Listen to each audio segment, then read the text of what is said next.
So all I'm doing here is just using this chisel to get rid of those little lips and take it down to a nice flat surface. You don't have to do this. This is also what I'm having to do just to put in the LEDs and get a really nice effect from them. You could just put them in flat on the board.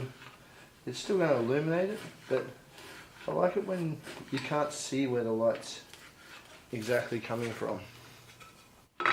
So I like to hide lights in things and just have a glow come from them.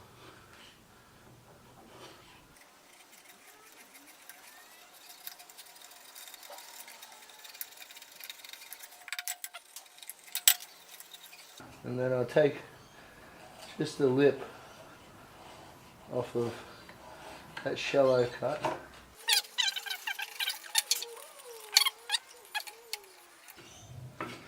Got ourselves a pretty nice looking groove there. You can see now, hopefully, the angle that I've created.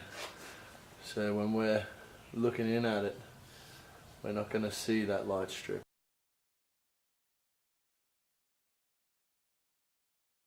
So you've got to make sure before you've given it a light paint, you've left a little bit of extra wood in here.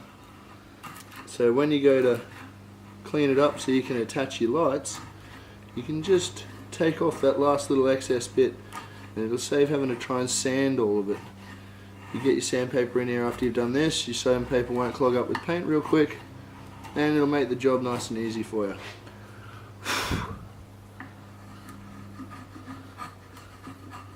So I'll continue with doing this and I'll get these ones all sorted out.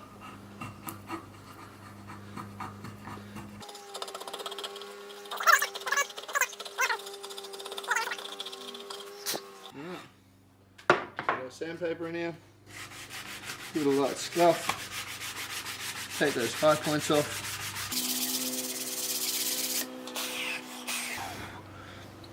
Then we got ourselves a nice clean area to work with. Now that I've finished preparing all of these pieces, they still haven't been painted on the other side, but I've cleaned up inside this groove like I was just showing you.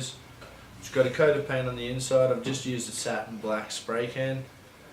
I've pre-drilled and countersunk the bottom and the top on it. So what I'm going to do now is get some putty up the holes. So I'll screw it all together, put some putty in the holes, let it cure up, give it a nice little sand back, make it look all nice and smicko in the corners. And then I'll give the outside a paint. I've scuffed up the whiteboard. I've used some 240 grit sandpaper on it.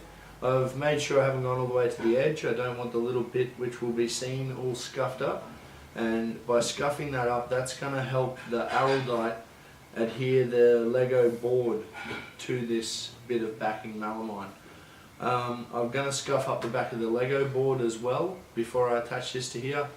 Then I'll have something underneath supporting it all the way around and put some weight on top of that and that'll lock that all together. I'll let that set overnight. So up here in the top corner I've created this little slot, and that slot is to allow my LED cable to make its way out of there.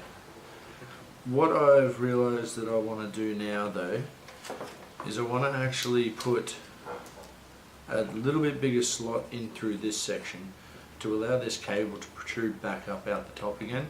So if I want to link this together with another one and run it on the same controller, I'll be able to just solder some connectors onto here and link the two together again.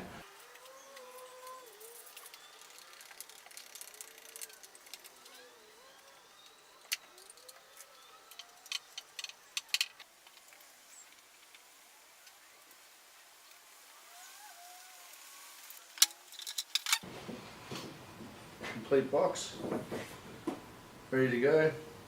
Mix up some putty, get this thing buttoned up. Okay, on to mixing up the putty. The stuff that I'm using is a heavy duty bog type putty. I'm just going to take a portion of the putty out like that, I probably won't need much more than this to fill in all of the holes. I've only recessed the screws in a small way, so I'll have to fill up all them, and I'll run a bit on each one of the grooves just to make sure that everything's nice and neat for when I paint it.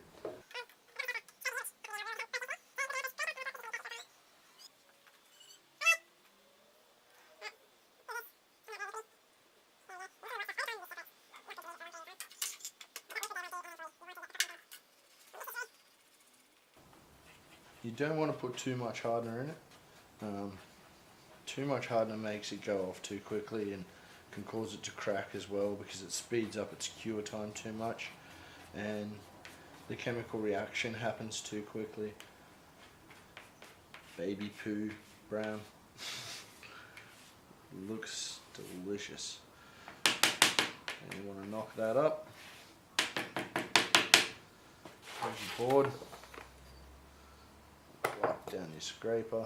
Get the excess onto there.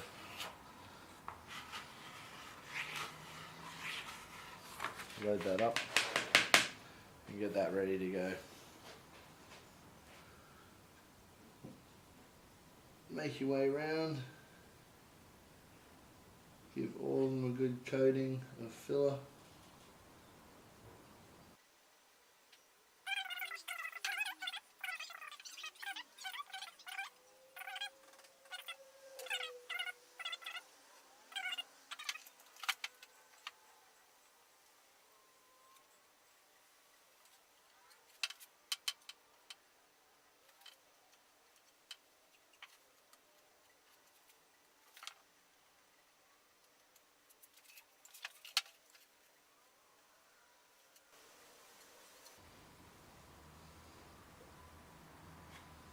So I've got this all together now. What I've done is I used the rebate where the LED light strip is being fitted, and I actually put the tape in this way using a window spacer, and I pushed along the edge just like so to make sure that that was attached in there and I don't get any overspray on my board. This board's nice and solid in there now. Everything's all sealed up.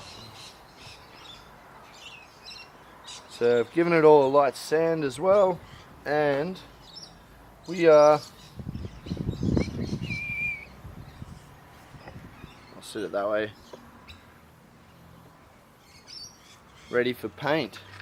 I've already made up this piece. I've just got 2 A4 sheets of paper, stuck them together, and I'll use the sticky side of that to stick to the sticky side of this, and that should give me a good seal.